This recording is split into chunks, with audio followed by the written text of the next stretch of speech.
اللہ الرحمن الرحیم السلام علیکم ورحمۃ اللہ وبرکاتہ۔ دعائے قدح معظم، ایک مرتبہ محبت کے ساتھ درود پاک پڑھ لیجئے۔ اللہم صلی علی سیدنا و مولانا محمد وعلی آل سیدنا و مولانا محمد وبارک وسلم علیہ۔ دعائے قدح معظم قرآنی اور روحانی مناجات کا مجموعہ ہے۔ یہ دعا بے پناہ فیوز و برکات کی حامل ہے، اس وجہ سے بے شمار عرفاء اور صلحاء کے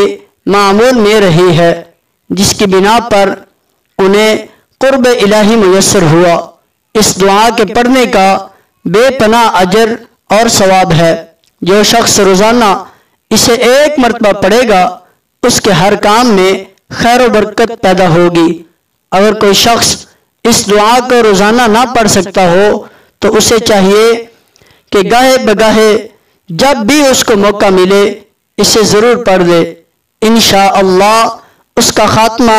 بالایمان ہوگا، اور جو شخص روزانہ اسے ایک مرتبہ پڑھے وہ عالم برزخ میں عذاب قبر سے محفوظ رہے گا، اس کی قبر کشادہ اور روشن کر دی جائے گی، یوم آخرت میں بلا حساب بخشا جائے گا۔ غرض ہے کہ آخرت کی ہر منزل میں اسے راحت اور عزت ملے گی۔ اس دعا کو پڑھنا بیماری کی شفا یابی کے لیے بھی بہت اکثیر ہے، اور اسے پڑھنے والا جن، بھوت، بلا اور جادو ٹونا کے اثرات سے محفوظ رہتا ہے۔ توجہ کے ساتھ سنیں، انشاءاللہ بڑا فائدہ حاصل ہوگا۔ اعوذ باللہ من الشیطان الرجیم، بسم اللہ الرحمن الرحیم، بسم اللہ رب الآخرة والأولى الذي لا غاية له ولا منتهى له في السماوات العلى، الرحمن على العرش استوى، له ما في السماوات وما في الأرض وما بينهما وما تحت الثرى، وإن تجهر بالقول فإنه يعلم السر وأخفى، الله لا إله إلا هو له الأسماء الحسنى، الله عظيم العظماء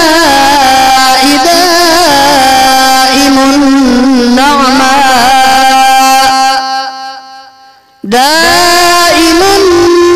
النعماء قاهر الأعداء، الرحمن العاطف على خلقه برزقه، المعروف بلطفه، العادل في حكمه، العالم في ملكه، رحيما بخلقه، رحيم الرحماء، عليم العلماء، بصير البصراء، باعث الأنبياء، صاحب الأولياء، سبحانه قادر على ما يشاء قدير، سبحان الملك الحميد ذي العرش المجيد، فعال لما يريد، رب الأرباب ومسبب الأسباب وسابق الأسباق، ورازق الأرزاق وخالق الخلائق، وقادر المقدور وقاهر المقهور، وعادل في يوم الحشر، وعادل في يوم الحشر، الحشر والنشور إله العالمين جامع الناس يوم الواقعة ربنا غفور رحيم حليم شكور الأول القديم خالق العرش العظيم والسماوات والأرضين وهو السميع العليم قابل التوبة شكور حليم غفور رحيم والحمد لله رب العرش العظيم هو الأول والآخر والظاهر والباطن والدائم الرازق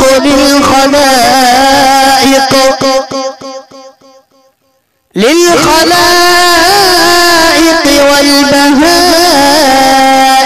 صاحب العطايا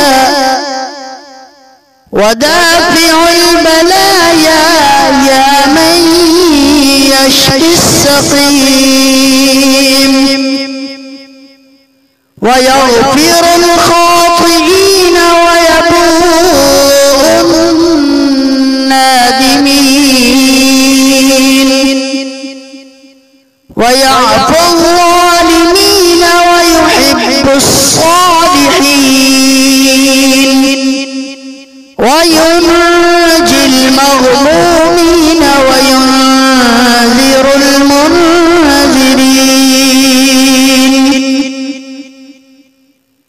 ويستر المذنبين ويؤمن الخائفين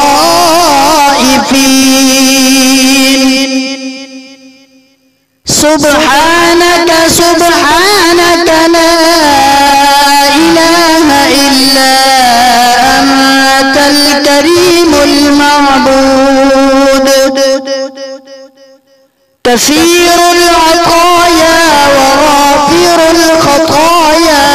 ساتر العيوب شكور رحيم عالم ما في الصدور منبت الزروع والأشجار ومدبر الليل والنهار فالق الحبوب خالق السماوات والأرض غني عن الخلائق قاسم الأرزاق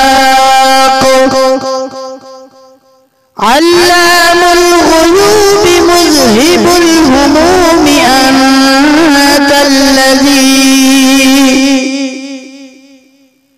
أنت الذي سجد لك سواد الليل ونور النهار وضوء القمر وشعاع الشمس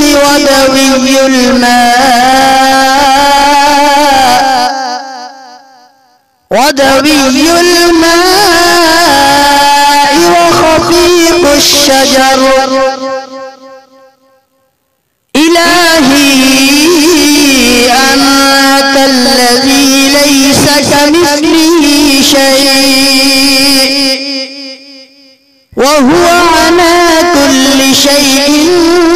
قدير وأنت الذي تعلم السر والإعلان وما في القلوب إلهي أنت الذي تعفو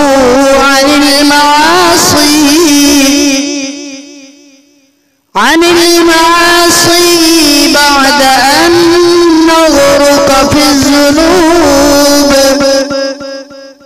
إلهي أنت الذي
واحفظني مولاي من آفات الدنيا والآخرة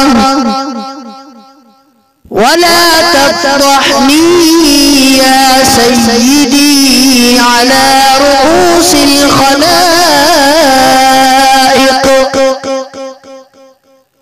خاصة في اليوم الموعود.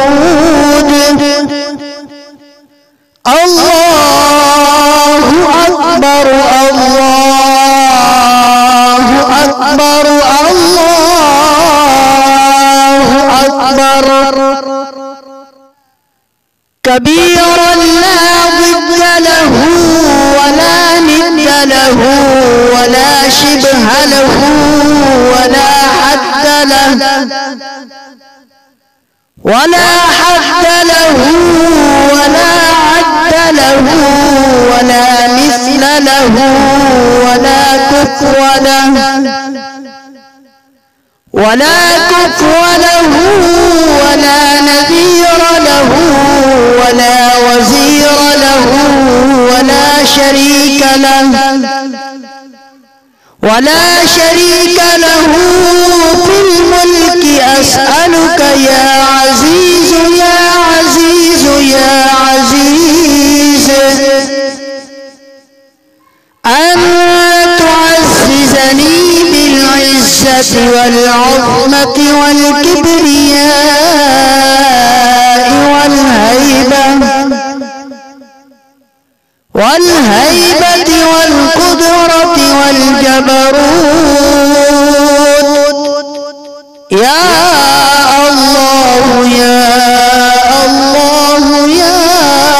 الله يا رحمن يا رحمن يا رحمن يا رحيم يا رحيم يا رحيم أن تريني في منامي لقاء نبيك وما رجوت منك وأكرمني بمغفرتك إنك على كل شيء قدير ولا حول ولا قوة إلا بالله العلي العظيم. اللهم يا حنان يا منان يا ذا الجلال والإكرام أشهد أن كل معبود من دونك باطل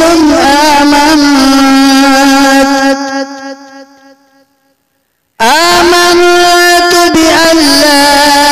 إله إلا أنت رضيت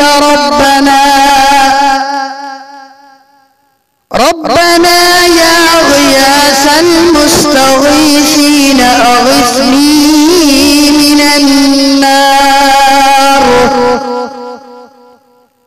ونجني من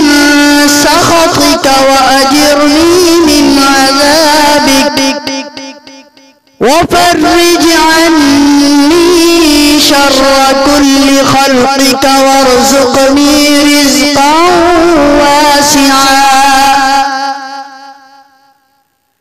رزقا واسعا مباركا حلالا طيبا لا إله إلا أنت يا ذا الجلال والإكرام. اللهم أغنني بحلالك عن حرامك وبطاعتك عن معصيتك وبفضلك عمن سواك إلهي خلقتني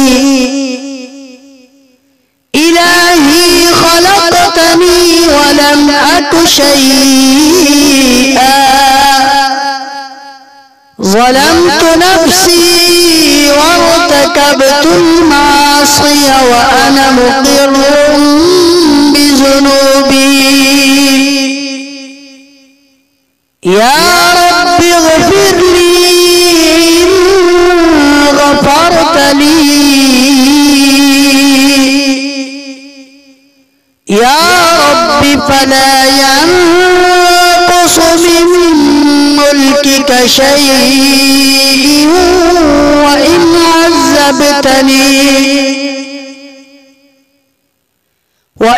عذبتني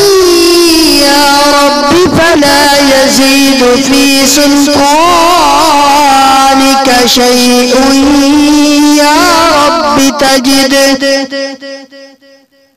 يا رب تجد من تعذبه غيري وأنا لا أجد من يغفر لي ذنوبي غيرك. يا غفور يا رحيم يا ذا الجلال